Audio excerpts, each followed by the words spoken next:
Thank you so much, Priya, for screening the film, and that was a very intense experience. I've seen the film several times, but each time it affects me a lot, like very profoundly. We will take questions from the audience in a bit. I'll ask a few questions, and it's more like a free-flowing conversation. So, if you feel like asking anything, just raise your hands, right? And feel free to interrupt also.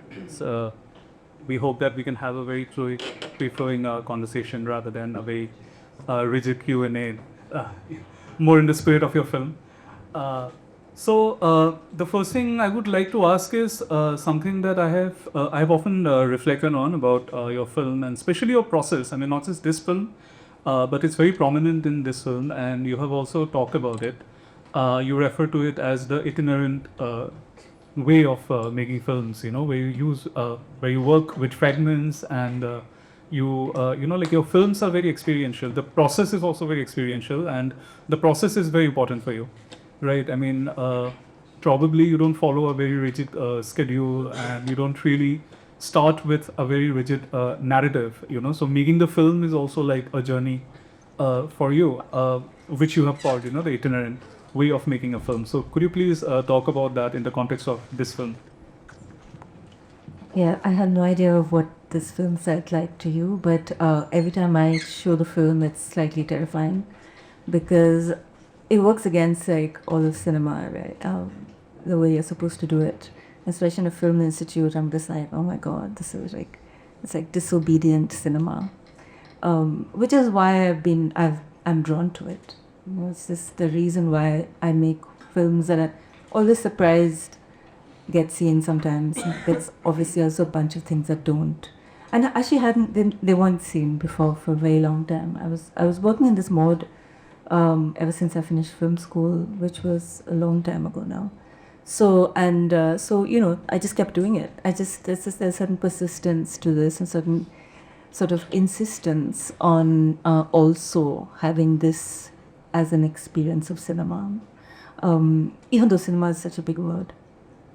So So when I say itinerant, it means several things for me. It means sort of this wandering, meandering style of constructing a piece, but also a way of being, which I found to be a nice word for myself and for the way in which I think about making films. And it really is a pushback at some level. I mean, it's not. I didn't mean for it to be a pushback. It became read as a pushback a little bit to a certain dominant ways of thinking about film, and it's also it's a video practice. I mean, I don't call it necessarily. I find film to be very heavy. It's a particular thing. I love it. I was, the time when I could work on 16 mm, it was a very different way of thinking. Even when I was working with 16 mm, I worked with a Bolex, and that was in a temple where you could develop your film, process it for free. So that was the only time when actually, and in Jamia, we were some of the last batches who used film. But so it's always been wondering. It's always been this, and in this particular film, it's this idea of not being able to stay anywhere, because it was also the time we couldn't stay anywhere. Sometimes when I look at this film, I'm like, oh, secular, kind of. But that's a whole other conversation. But for a long time, this film, while I was even editing the material, I was editing from a whole lot of other things, which also is a way of being quite itinerant. And I use the word itinerant because it's wandering, meandering, it's being disobedient, it's going against things, it's being wayward and unruly. Long answer. And also, there is a very strong sense of vulnerability in the film. And also, I was reminded of something that the French film critic Sartre Denis used to talk about. Like, he used to say that there are a lot of films that have political themes, but they are actually very operational, because they're very rigid about the politics, especially when you're making a film that is about burning issues in the country today, when you respond to issues that really affect you, at a particular moment in time. But at the same time, whenever I watch this film, I don't think it's very operational that way. Like it's not a film about you're not really aligning with a particular ideology, or I mean it's more of a reflection on what you experience. So it's more of a sharing, right? So what did you so what are the conflicts that you felt, when you were working with the material, because the material itself is very politically sensitive. I was also reminded of a quote by Godard. Like he used to say that show relationships as opposed to truths, right? And that is something that I strongly feel when I watch your film. But I want to know from you, what were your conflicts like, and what were you struggling with when you were working with this material? Because the material itself is so, it's so strong, and So what was your process like? I think because I was filming at a very particular time, and there was a very particular imagery of that time, and it's very didactic in many ways. The kind of things that we found ourselves within, and it was also when I was leaving Delhi at the time. When I edited this film, I was leaving Delhi to go and teach in Bangalore. So there was a way in which that broke my heart a bit. And also, I mean, I kind of, Delhi has always been a particular space for me to explore, not only cinemas, but ways of moving in the city, and ways of being in different kinds of places, and I've been doing it for the last 20 years. So there was actually the material. I mean, I also had kept this notebook actually alongside making this. I didn't know this film was commissioned, so-called, so to speak, by the Kochi Biennale, but the Biennale kept getting postponed because of the pandemic. So no one really knew when that was going to happen.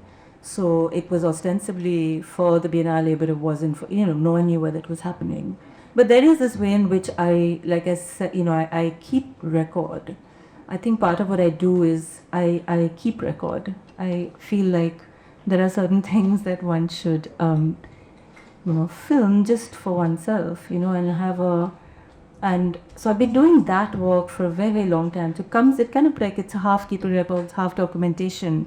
It's not documentary, it's documentation. I make a big distinction between those two words. But it also so when I was actually editing the film, there was a lot of material, but there was also a lot of, when I made cuts of this film, there was a lot of, it was actually way more wayward. It wasn't so, now I'm looking at it and it's like, and I don't feel that way reflecting about my films along with the audience, it's like, I see things I would have done differently. So the conflicts, I mean, I guess the challenges were to be able to see it, like, how do you see your own process? How do you see your own work? And I didn't have my usual 6 people who I send my films to sometimes. And my films are very different from each other, so it's not like I even know in that sense. But I knew that in this one, I wanted to explore something quite specific in terms of a form, which was to also respond to the way in which we receive these kind of images on social media, in terms of how do you go from one thing to another and fragments and bits, and that I find that kind of adjacency to be quite macabre on social media. But I was very interested in what that does necessarily, if one can mimic a certain film form through it. So those were my thoughts. I don't know what actually, I always, the film also grows in some way into itself with time. So when I was seeing it here, of course, I was very worried about what everyone was thinking. I was like, oh God, I'm not sure. And I make these, and I go from. But while I'm making the film, I'm quite, I don't know, I feel quite confident about some of my choices while I'm doing it. Of course, it comes later when I'm just like, oh, I don't know what I thought. So this idea of being quite tenuous about making these, not being tenuous, making these tenuous associations, what feel like tenuous associations, but as a way to go, just keep going. In fact, I feel more drawn towards this kind of really open form, even more than this now, So, I mean, I have no idea how it's received. It's not received by cinephiles very well. It's fine. But I've always understood that about my work. I've always understood that, and I've persisted, and I'm like, okay, just don't see it, don't. And it's not programmed a lot, so it gets programmed in some place, doesn't get programmed usually. Like, in this landscape and in this country, it doesn't get programmed. Although this did go to Kerala. But yeah. Yeah, I was thinking of something that Trinity Minha used to say while listening to you. Like she always used to say that it's very important to have contact with what's within, and that should determine the structure, right? And like she used to say that the deeper we go within, the wider we go out into society. So it's very important to maintain that contact, which determines the structures of films, right? Rather than pertaining to dominant ways of representation or dominant ways of making films, right? Which is something so strongly conveyed through your films. Actually, Bresson also used to refer to it as the third life of cinema. Like, he used to say that the film at some point, like, it has to escape the auteur, right? And it should feel like a kind of very internal communication that you're having with yourself, and that you're sharing with the world, through the medium of cinema. And you mentioned about it, right? That you were constantly reflecting on the effect that that environment, that situation or that time, that temporality was having on you, and that kind of determined your structure, which is again like a very fluid structure. I actually relate a little more to what Trinity Minha says, because I just find her to be a bit more of a kindred spirit. That Bresson also, his notes on cinematography, but these are ways in which one even encountered cinema, like all of you mentioned, way back in the day. But there was also something very much that, alienating from, that I didn't know how to articulate at the time, but it was, with watching films, by, reading what Trin Minha says more, and, being this alongside person, there's no insider-outsider position. There is an internal, there's an inwardness for sure. And I think that's like as you said, that's at the core. And then you hope that'll carry. So the thing is, it's like the core of it is this inwardness. And so when there is that, in my case, in this work, in this material, I hoped that would carry the rest of it. So, and I'm looking for these ways in which these unseen structures can hold, because once you have that structure, then you can actually go quite far. And I'm interested in exploring that. Yeah. It reminded me, unseen structures, like as you put it, it reminded me of something, that Avery Gordon, this sociologist and theorist, she wrote in the 2008 introduction to her book, Closely Matters. She asks a question, what kind of a case is a case of ghosts? And then she answers that it is a case of the difference that makes when you start with the marginal and the excluded or the banished, or more commonly, things that we don't usually see or things that we don't usually notice. And reflecting on it, there's Iranian writer and filmmaker Kelare Khosh Gozaran. She wrote an article on Mariam Kapakori's films, which I refer to later. So reflecting on Avery Gordon's lines, she said that like reconciling with ghosts is always a collective endeavor, no matter how individualized the haunting is. Right, and while watching a film, I realized that you have a very strong relationship with Delhi. That's what I gathered. I would like to know from you. But at the same time, you're also dealing with Delhi's ghosts. There's a reference to Mubarak Begum, for instance. You're also you have a relationship with Delhi's micro histories, which are also part of the landscape of your memories, right? So in a way, you're also kind of dealing with the ghosts of your city. But there is a very strong sense of the collective in your film that. It's almost like a film without an auteur. Like when I watch this film, like as you said, like you believe more in documentation, so it feels like a collective sharing, or a collective reconciliation with ghosts. So could you please reflect on that? No, that's lovely, Mehdi. I think so the first time I talked to Mehdi was at Experimental. This year was it this year? December, yeah, last year. And it's very rare that one finds, a conversation that's possible with this kind of low-key way of doing things, and then to think that, and I've always said that, there's this, one is not in reinventing the wheel here with this kind of work. It's really been a history of film for the longest time, right? This is the mode of production has always historically been there, but there are very few people who one can actually say this or like be understood immediately. One is one not being seen half the time, right? Like most of the time by anything or anybody, including one's own, friends, family, or whatever.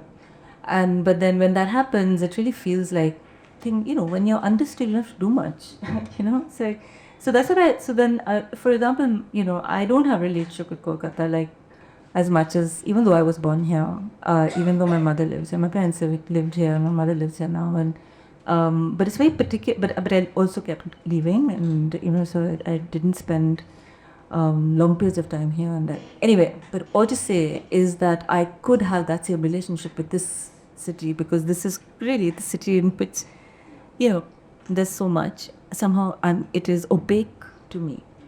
It is opaque because I don't know, maybe it's another life or something, I don't know. But in Delhi, there's been a way through all of these, like you say, hauntings on the one hand, but through time, through sort of this durational quality that Delhi has, and sort of asynchronous time that Delhi is for me, for like the city itself, and it's like it's all about time, really, that city. It's all about these epiphanies of time, and I think there was some part of me that kind of like plugged into that, and I really feel that once you plug into that, it just keeps you just keep moving with it. So that I find that in Delhi, it's hard to explain a lot of the times, and it can't be represented. Of course, how do you represent something like that? You don't represent something like that, or at least I can't represent something like that. So yeah. So then I left Delhi. There was, like I said, there was this massive amount of pain. The other thing that I work with is the idea of the secret, right? So if you my films are pretty secretive, even from the beginning when I first started making work. So if you know me, you'll read other layers into it. If you don't know me, you may not see that. And I was fine with that. I was actually very interested. I was very happy to think that there is such a place in which that can happen, which is in my film practice, is that it's not about journaling. It's not journaling. I mean, I write things down. I write things down all the time to be able to work through them, to think through them. But I just don't like the language that I use for it, right? And I keep thinking I should write it better, or I should take from this, I should write it, I should make it into some form of like written. I love writing too. But then when that takes some shape or form through video, through this kind of very kind of like wayward video, which makes sense to me, and it's like, don't ever expect it to make sense to me. Similarly with Delhi, it's a very hard to explain to anyone, but but there's so many histories, and I've never really been drawn to medieval Delhi as I was during the pandemic. Medieval Delhi somehow was like, it was always a layer in Delhi, but I wasn't really drawn to it. I was always I worked a lot with other spaces in Delhi, which had much more to do with sort of Delhi as a power, sort of like as a power trip. But during the pandemic, medieval Delhi started really kind of like showing itself, because it seemed to hold certain answers, like it seemed to hold certain things at stone, and it seemed to sort of say that, okay, this moment will pass and something else will pass, but certain things. So I don't know, I used to go there on that cycle that you see at the end, and just be there in certain spaces, which I don't actually do show necessarily where they are, but even now when I'm like landing in it, there's this one particular shrine I see, and you could see it from the plane, and I'm like, okay, that means I'm back. So there are these ways in which I feel connected, like everyone does, to their places, and it's very, very important to me for how I do my work. I think much less about medium than I think about the place, sadly, for something. We can take questions, like if you have any questions, thoughts, any reflections. Anyone? You were mentioning that your work is based out of Delhi, like your form and the content. So, and you also mentioned that you've moved to Bangalore now, right? I just got it. Okay. Okay. Yeah, then that's not valid. I was just wondering, like, when a filmmaker is out of their place, yeah, what happens then? Because No, it's a really great question. I mean, it I don't know. I feel, I feel very frustrated sometimes that I'm so tied to this place. I'm just like, why is it that someone said you can do what you do in Delhi anywhere else, and I said, yeah, of course, 'cause but if I cared a little bit more about um, the tools and the medium, I might have been able to. I mean, in Bangalore, I completely had no idea what to film or what. It's many things that keep you there, right? It's like a way of embedding. Because I say that I, I call this practice sort of embodied practice. Right? What does that mean? It's just like it's a part of who you are, and that kind of takes shape as you move.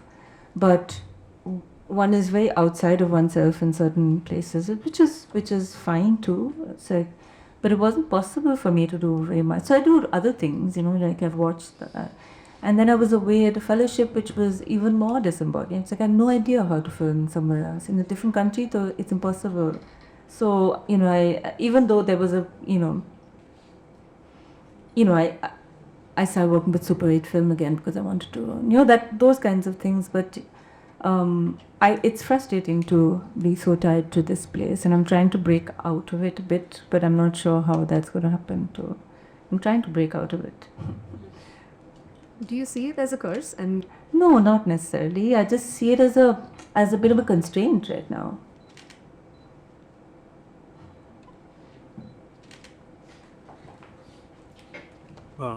Yeah.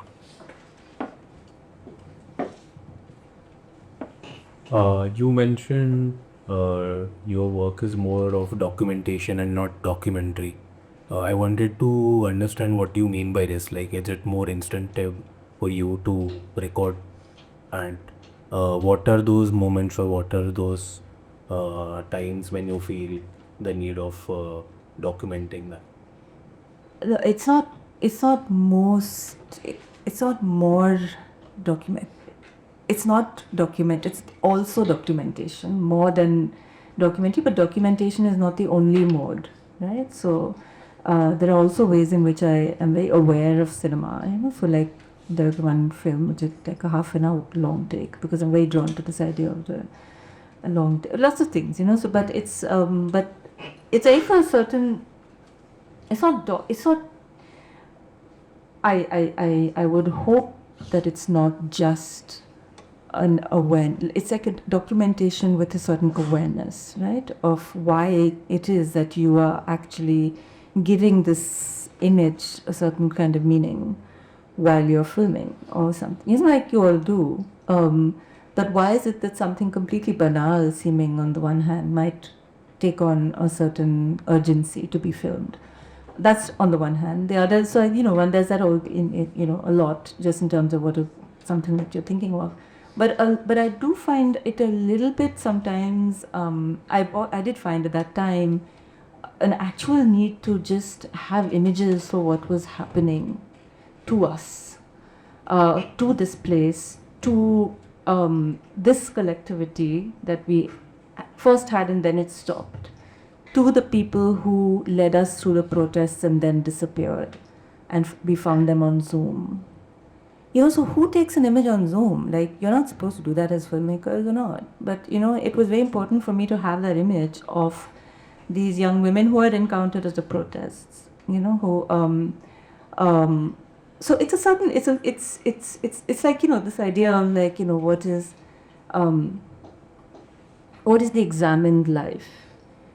There is life as it goes, and then there is a certain examination of it. And that's where I find my impulse to record comes from. So whether it's a certain place for whatever reason that is, for example, I used to work a lot with resettlement colony spaces, people being moved, people eviction, all of that. That was a constant documentation that I was doing with other people, but it took on a real, it's about when you start to give it meaning and when you don't give it meaning, and when you let it be or when you let it flow. What are the different kinds of meaning you give it. So that's what I mean by documentation. The documentary, it doesn't necessarily take on a documentary form. A documentary seems to stand for many other things, right? I mean, you have to have this sort of representational idea. I mean, it is a representation at some level, but it's what is this other way of being able to represent or not represent, but also inhabit? It's more about inhabiting and not being able to inhabit rather than representing. I wanted to ask something on representation. Yeah, I was arriving at it because we often talk about representation, like even in our classes, in our documentary classes, we often talk about gaze, representing the other. So I was, while listening to you, I was reminded of an author, Patty Latter, and she has an essay called Against Empathy, Voice and Authenticity. And it is an essay on research where she confronts like Western feminist ethnographers who have this idealized notion of being the voice of the voiceless and representing the other. So she confronts that and she says that, like this is more of an appropriation in the guise of an embrace. And then she says that, like research, she suggests another way of going for research, which is something that I find in your films. And she says that instead of situating ourselves in fixed identities and fixed spaces, I think research can be very multi-layered and very authentic, right? If you explore the spaces in between, where there's a constantly changing intersections of interpretation, interruption, and mutuality, right? Which is something that your films strongly convey to me, and I was really moved by what you said earlier because I felt a very strong kinship with your film when I saw it at Experimenter, and then I wanted to write to you, but we met in Bangalore. But these are some conflicts that I also feel, in my practice. But I felt it very strongly, the spaces in between, which Pat Latter talks about in your film. So how do you see it? Like, do you face these challenges, like when you're working with this material, right? Because probably you are not from the community that you see in the film, but there is, you're not trying to represent, at least your gaze is not going for that, that is that is what I feel. So could you please talk about it? Yeah, one is, you're always faced with this idea of like, the other and this certain position that you have to have, and who is the subject, who are you, who is the subject, are you an authentic person, are you not, these politics of authenticity constantly, and they're very important questions, they are extremely important questions, but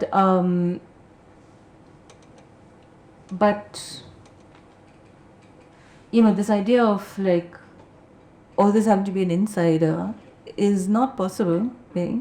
I'm way too interested in too many things to stop myself from trying to be that person who can then authentically go into a certain space. But one engages with what that entails, right? In terms of, there is a way to do this in that sense. This is a particular film. The film before this, my feature documentary, was in a very different space. It was with people that I filmed with for 15 months. It was definitely a different milieu.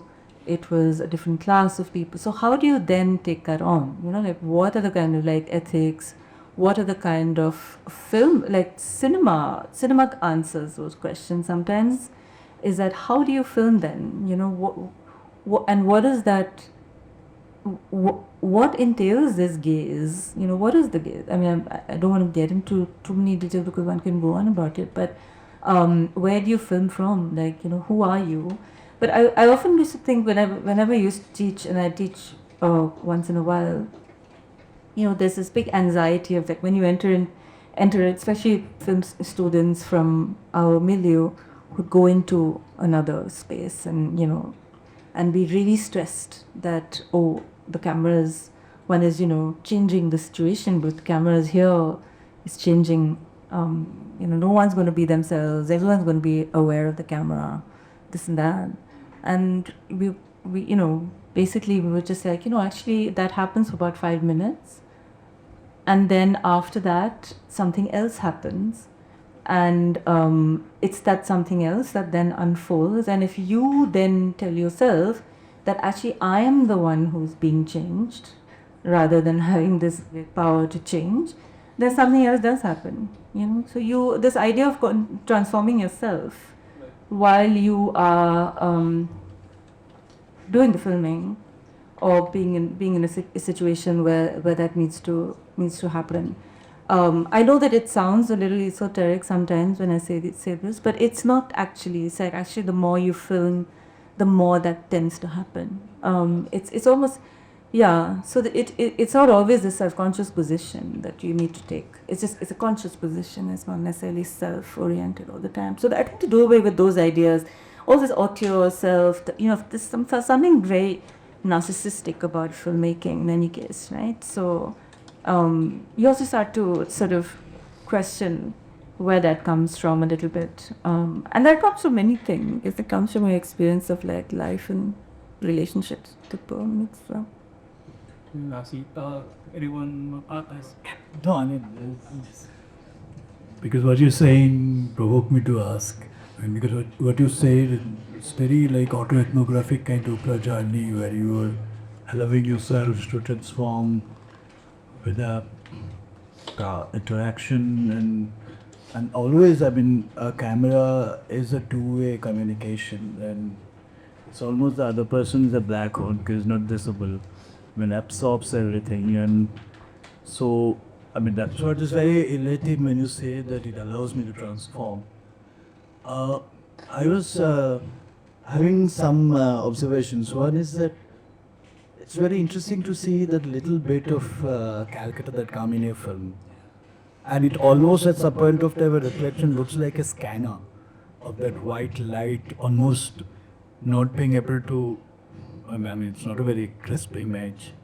And what is great about it, I mean is it with Mehdi I was talking about a friend of mine, performance artist, and we could keep talking about anti-performance. And then, of course, in poetry, we know about anti-poetry. And like some of filmmakers that we follow, one of them, like Harvey Aramani, very, very consciously get into this anti-framing and allows this. And then I saw you see this film. That's a fantastic articulation that it does when you keep out all the technical so-called how to make a superior image and all that thing. And what that gateway does is really, really amazing, because then you have an articulation which is like notice of being, not an agency. So this opens a very interesting form, in fact, an ocean of possibilities. And then it allows you to have things like a lament, which otherwise is very difficult. You have not spoken much in the film, but I can hear the lament. So these are the things that probably come out when we allow the unstructured to come in. So I would say that was very fascinating for me. So it's not a question, but there's an observation. No, thank you for saying these. It is definitely this ethnography. It's an interesting way to think. I mean, I don't usually think it's an ethnography of turning the ethnography on myself. In fact, like ethnography itself is something that I sometimes find a bit challenging to do, right? I mean, because because I've always been much more interested in an ecosystem rather than but sometimes you're supposed, especially in the kind of like films you're supposed to make now, with suppose one was a actually sort of like a mainstream, not even mainstream, like a documentary person who's gonna get these big co-production ways of doing things, which leads to very good cinema, of course, but it makes you do certain things, right, as well, which of course one does because one is interested in doing that as well. I've never done it, but but working against ethnography is only possible sometimes when you feel free enough and when you actually say that this film, it's not really about the image, and then you're like, how can there be cinema without the image being center or sound being center? Why should there be such a cinema? And you realize there is, and you realize that's where sort of feminist praxis has been. I never knew that. I never knew that when I started. It's only after a very, very long time that I understood that there is a certain way in which, why is part of a whole universe of practice that has existed, but has not necessarily been foregrounded. And then you realize that that's how the canons are made, and you're always outside of that, and you're always outside of the canons, and they become slightly meaningless, or they stop taking up very much space. So I never know. The problem is it's an anxious trajectory. This sort of this way of being, this being, and filming, and not really focusing on the tenets of cinema.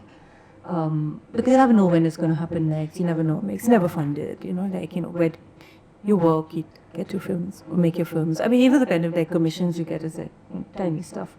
But it enables something else, and I feel, and I'm interested, and I'm grateful for that freedom. I think that I remember even Wim Wenders, when he came here, he was just like, try and keep us as free as possible by not. The less money you have, the more free you are. I'm not saying that necessarily is something that I love at all. But it definitely does make sense, because I understood very early that I was very drawn to cinema, but I could never be part of the canon for many reasons. And it remains to this day, actually. So I like to be part of that other film, the other history, the history that we're talking about. The history of things not adding up, people being encountered in all kinds of different ways, journeys, books, film histories that are found in hard drives and shared amongst friends and pirated, and that life of film has always drawn me rather than this one. I put it on two different sides of the spectrum because they are. So when you said important filmmakers, please, don't do that. I'm not an important filmmaker, by any stretch of the imagination.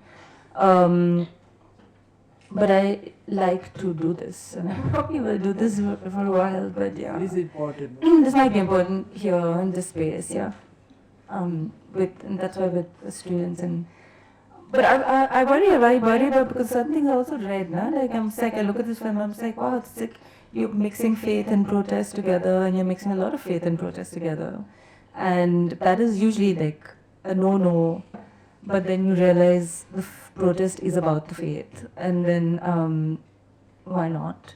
I remember I was asked this question, why so much religion in your film? And I was just like, that's just kind of where I come from. Anyway, but I'm just saying it's not about that. Hopefully it's not seen as that. Hopefully it's not.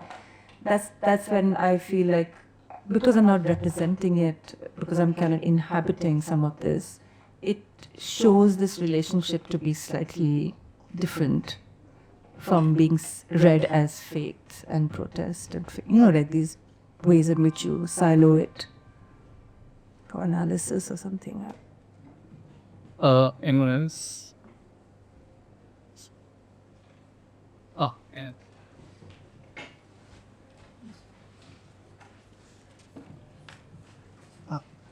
Hi. I'm not familiar with your earlier work, but I've seen this before at Biennale, not the whole thing, but as you know, they could cover a lot. I'm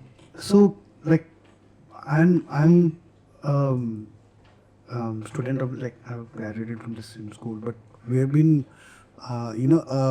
student of this narrative or this process of approaching filmmaking as this, and also exposed to a lot of traditional cinema where this narrative, or you're saying image or the sound, these things had to make a meaning.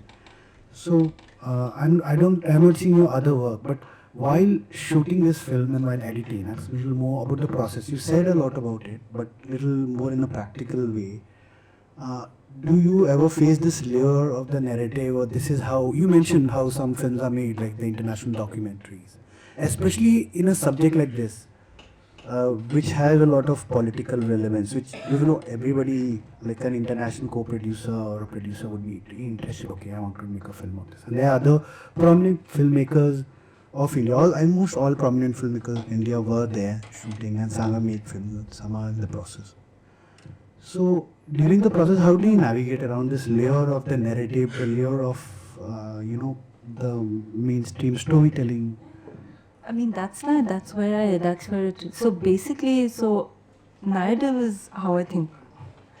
In all of these ways, I'm the structure of the material. I can only make sense of it once I sequence it, or I make these little sequences which are narratively, the logic is narrative, right? But then I understand very early that also this narrative is not necessarily going to go in the way of the narrative necessarily, and what can then come to shift this and play with this in a slightly different way. And I usually I have it on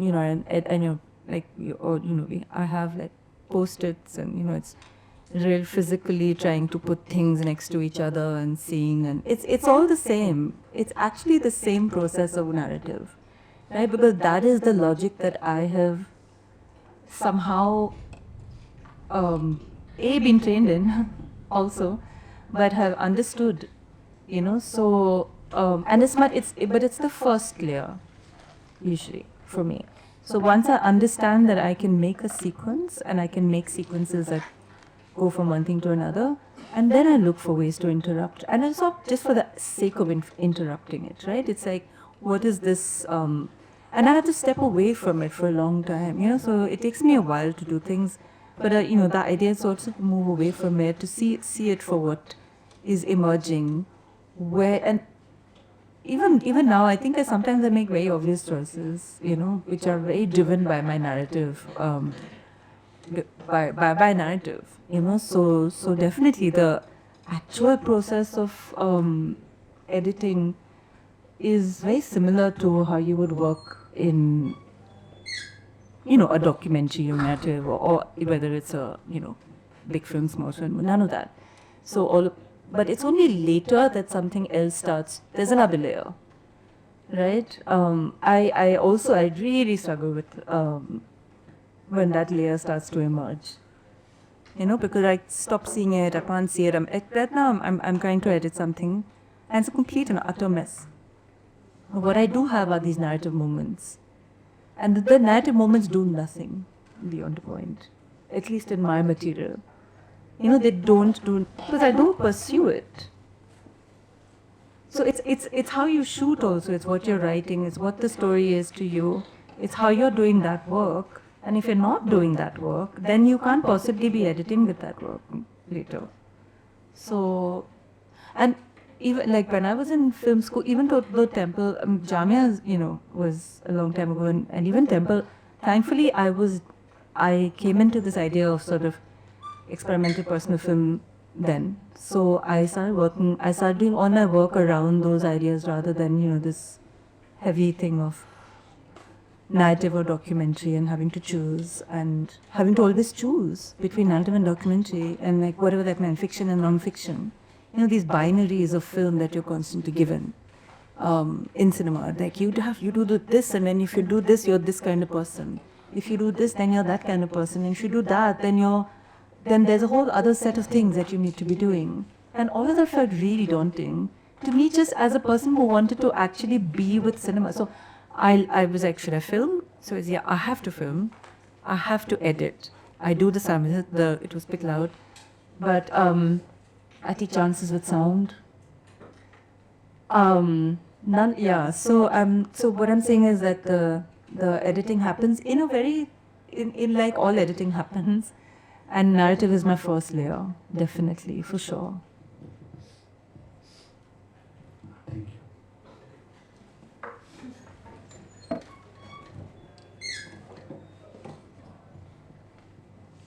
I'm not sure if I'm going to articulate this correct. You talked about just being and not having agency. But but that itself is also like having agency, like like you can't let go of agency in being as well. And yeah, and to break away from your own gaze, even though when you're trying not to have the narrative gaze, like How do you do that? It's not about not having agency. I don't think I said that. It's also this idea of being, I remember a friend of mine told me, everything, there's this like ontic quality to it. Ontic, which just means a set of ontological things, which is a bit funny. So when you say, like, do I have agents? We always have agents, like we always do, and I think we have to recognize that always, especially with the camera, you do in that sense, and it's but it's not even. But it's what you do with that agency. How do you proceed with it then? What do you do?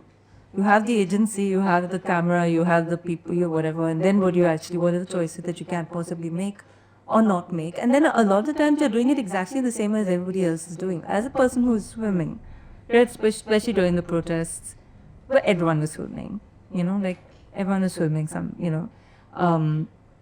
but there are places where no one is swimming. It's in the places obviously where no one is swimming and you're the only one who's filming, that you are becoming this person that then has to navigate this terrain, right? And that happens in different ways, in different and to overcome your own gaze, that part is hard. It is a combination of things where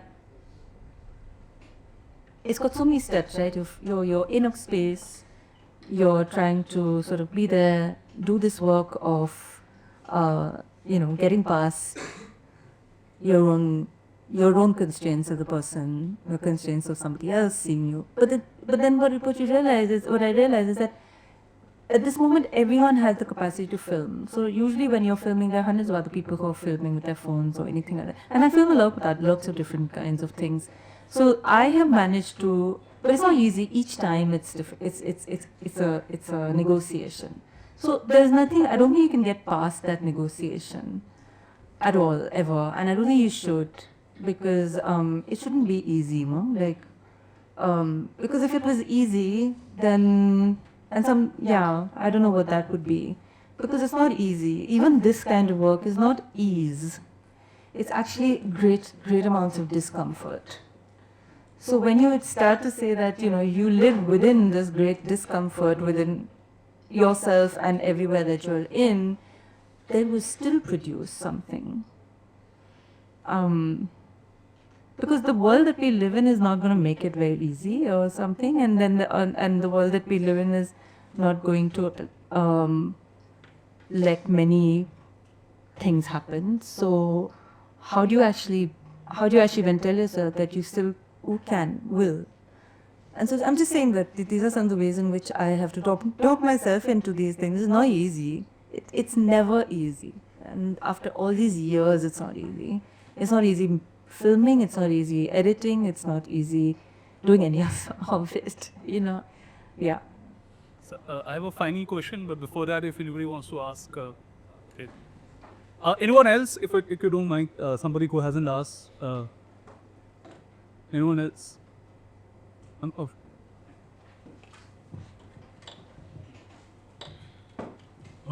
wanted to ask, when did you sort of discover this form? Was it before filming or after filming in terms of edit and sound? And specifically for this film, what can you share any films or filmmakers which inspired you, like specifically for this? I have a follow-up. I'm really glad you asked that question, because my question also pertained to this. So I have a follow-up question, which is my last question.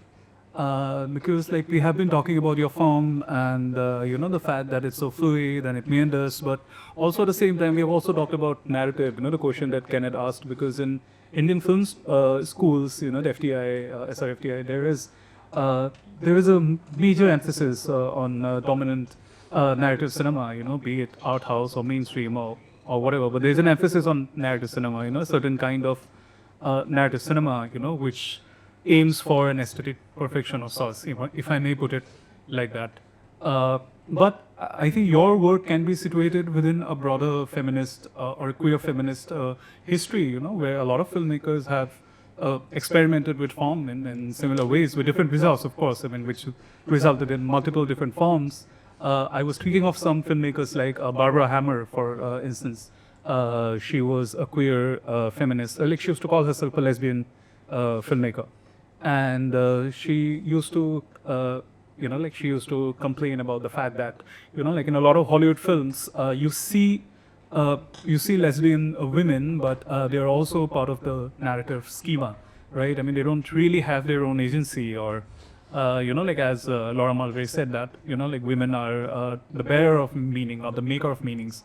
And so Barbara Hammer used to say that, but I don't see my experience, I don't see the way I experience the world, and I don't see, I don't see my experiences in that form, right? The way I experience the world. So, I mean, her films corresponded to that, and I remember the name is escaping me, probably it's Teresa de Loretes, but a film scholar wrote about Shanda Lagerman's films, that, her films, the narrative of her films is driven by desire, by a very feminine desire, I tend to, it's escaping me, who wrote this.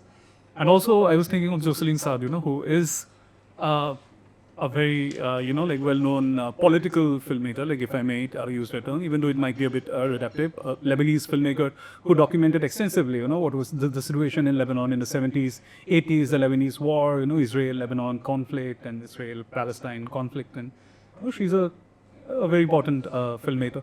But she also, she also contested this very normative way of documentary filmmaking. She used to say something that you already talked about, that like her filmic space was more about the now, the now and here, which is kind of contrapuntal to the way images are mediated to the world. So she was really focusing on that, and that determined her form.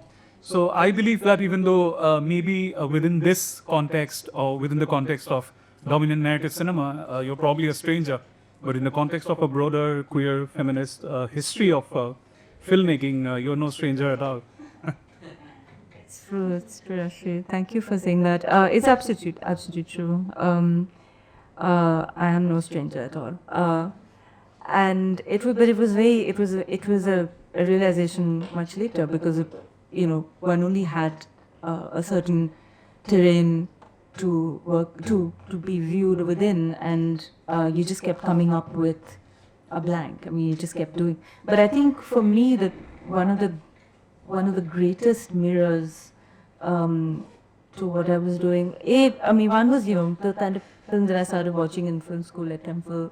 There's certain teachers, there's certain professors that show certain kinds of work, and I was getting drawn to, and I love narrative cinema, please don't get me wrong. Absolutely love narrative film, and I'm deeply, deeply, like, I know Mary wouldn't watch some of those films, but I watch everything. And, but I knew that that wasn't me. Right? If I was to say I'm a filmmaker, I mean, I don't want to say that anymore, because mode of production is so different. I don't want to say that even anymore. But again, names, my mind is a sieve right now. I mean, there have been so many. Of course, Shanta Lakman, and of course, Printmana, everybody, like, that we watched back in the day. But one of the best things for me here, when I came back here, was Experimenta, the festival, that where I watched experimental film from lots of places, so the films from the Philippines and from Indonesia and from Canada and from Germany, and these were also people who were not famous, so therefore also the names are escaping me, but there were packages of films, that you were. Like Sylvia, and there's so many people, and more people who are actually being able to make films than not, because they're not doing it in this other way, in which you need huge amounts of money and huge amounts of whatever else, right, and huge amounts of validation and huge amounts of, but you're making films in a way which is very much connected to the history of cinema, very, very much so, because that has always been it, and you are making films with the means that you have and the tools that you have, and it's possible because we are at a certain, now of course we're at a certain point in technology, but we've always been in many ways, right? when I look at, the films that from Africa, the African women that you sent, and that kind of like, and you used film then, so there were ways and there were infrastructures around film that always has enabled this kind of film. There's always been this, right? So now, of course, it's a whole other thing. But so in terms of for this film, what my references were, I didn't really. It's never one reference. It's always a sort of like a set of things. It's always what I'm reading. That's a very, very big one. Somehow it's like what I'm reading determines so much the way in which I'm thinking about the edit, for example. Like for example, now I'm reading, in this polyphonous way, this Olga Tokarczuk, the Nobel Prize, Polish Nobel Prize winner, and she writes it beautiful. There's a book called The Flights, and it's just about like just writing across. It's just like, it's polyphonous in the sense that there is no one story, but there is no separate story either.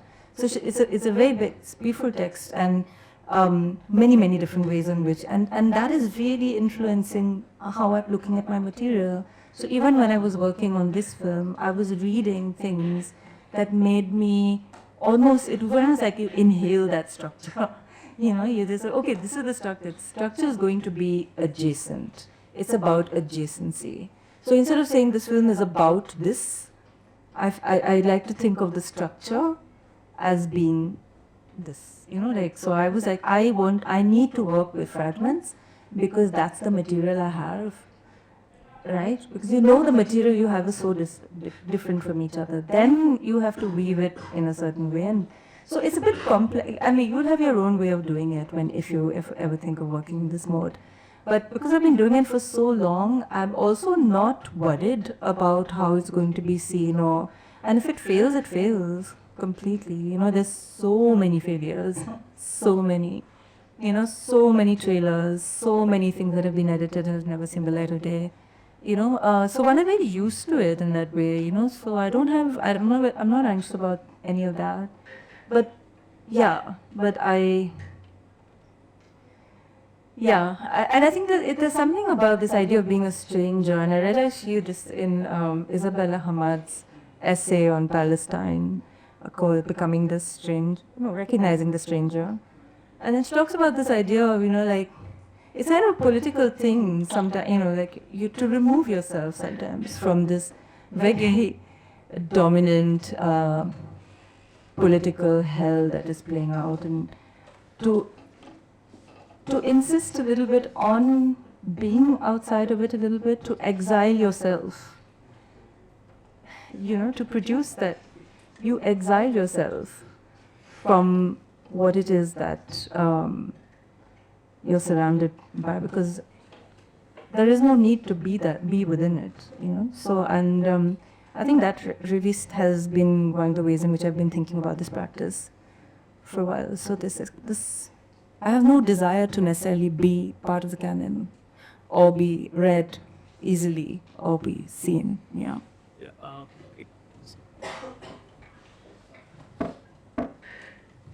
Yeah, like this was a question with me since the beginning while I was watching the film as well, because I've realized this number of times that while not giving importance to the format, by the end of the film I felt like the format itself has become a metaphor, or just like the medium turns into a metaphor. So now your practice is not giving importance to the medium, but now it is like you ended the last sentence also that it is dependent on the medium. So how do you do you get conscious about that, or are you?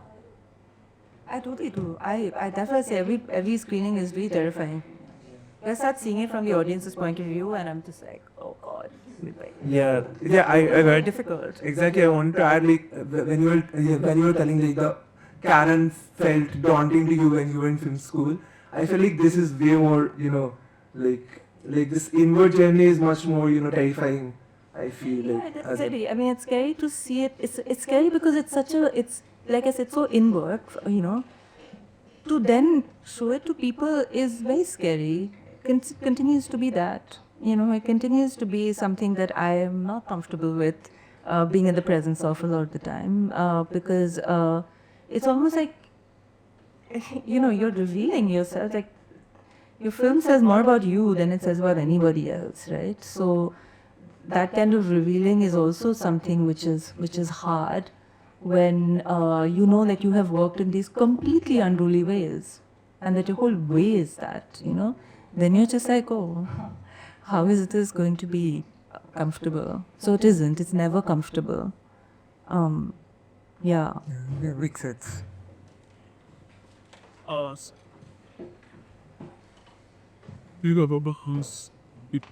Yeah. So I think we can end on that note. We can also talk outside if you want. Thank you once again, Priya, for a wonderful film and a wonderful conversation. Thank you all. Thank you, Arishit, for being so patient and for being here. And thank you, Mehdi, for always being this amazing raconteur. And I feel very lucky. Yeah, see. Okay. Maybe anyone I can give a word of thanks. Yeah.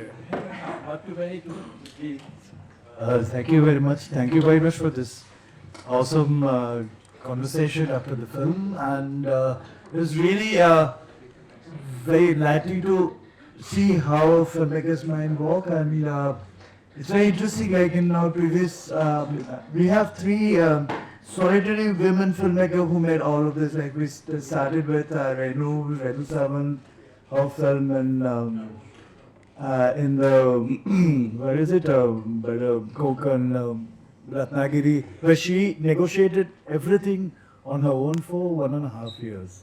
Then we had Radhamani Prasad screening, I think, a week before, and now we have you. So it's really wonderful to hear and see how each process and the pathways are created. Filming has 1,000 paths and 1,000 pathways to reach. And first of all, thanks to Emami Art and Experimental Film Festival for this wonderful collaboration.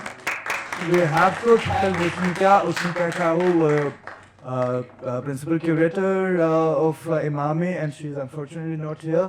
I'm sure in any of next satellite program we'd love definitely have her here. Thanks to Sayant, all of this has been happening thanks to you. And thanks to SRFTI fraternity, all of you. Also, the department, including my student friends and Omkur and Gautam and Obro and all of the Dinisa, all of them managing this back end for us having this. And thanks to Mehdi for a wonderful articulation. And we're really looking forward to more and more such endeavors. Okay, so big hands over here. Seeing you.